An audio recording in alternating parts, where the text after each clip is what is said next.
Magandang araw sa lahat. Muli po, ito si Sir Hill Bansuelo Jr. mula po sa SDOQC, New Era High School. Ang pag-uusapan naman natin ngayon guys ay ikatlong bahagi ng reflection. Okay? So this time, ang pag-uusapan natin ay reflection over a line y equals to x.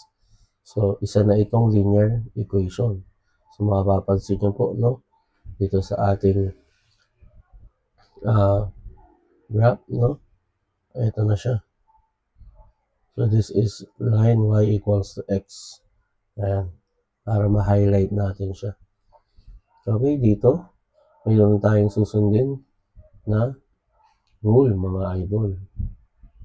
So dito, no, makita nyo, no, ang keyword natin dito guys ay swap. So meaning, magsuswap po yung value ng x natin at y. So simulan na natin. Kunin na natin yung location ng point A. So kung mapapansin nyo, si point A ay ito. Siya ay located at negative 4 and positive 4. Susulat natin. Negative 4, positive 4. So kunin naman natin this time si B. So si B, kita naman natin guys, siya ay located at 0 and 3. Ayan. So that is 0 and positive 3.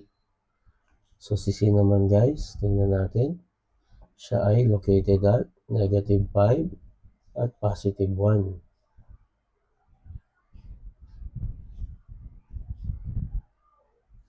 So negative 5 and positive 1. At ang panghuli, si point D. Mapapansin niyo po, nasa x-axis siya. Nasa negative 3 and 0.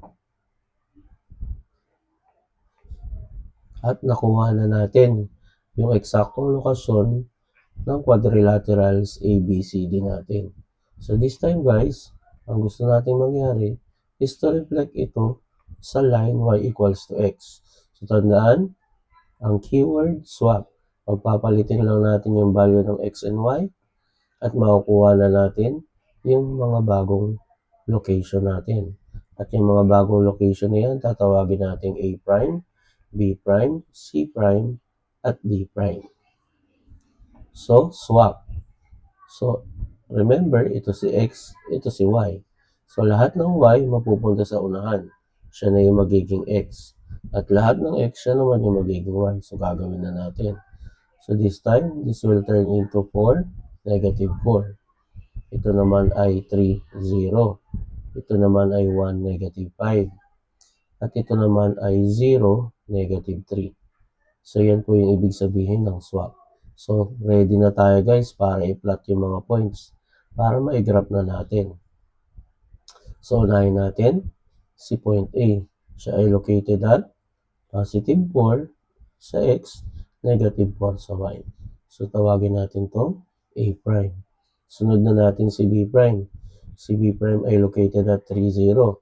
So, therefore, siya ay nasa x-axis. Yan. Ito na yung ating B prime. At isusunod naman natin si C prime.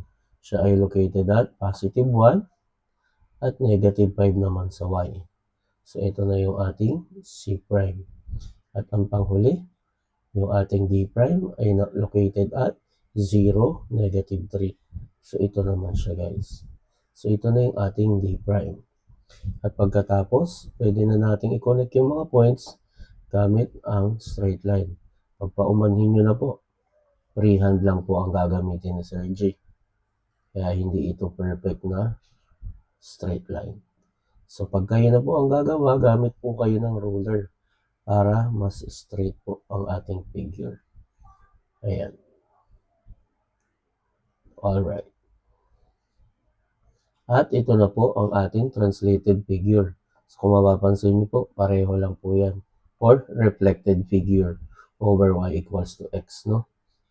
So, ito na yung ating original figure at ito na yung reflected figure natin over y equals to x. So, I hope gets natin mga Lodi. Muli, ito po si Sir G. Sana may natutunan tayong araw na ito. Maraming salamat.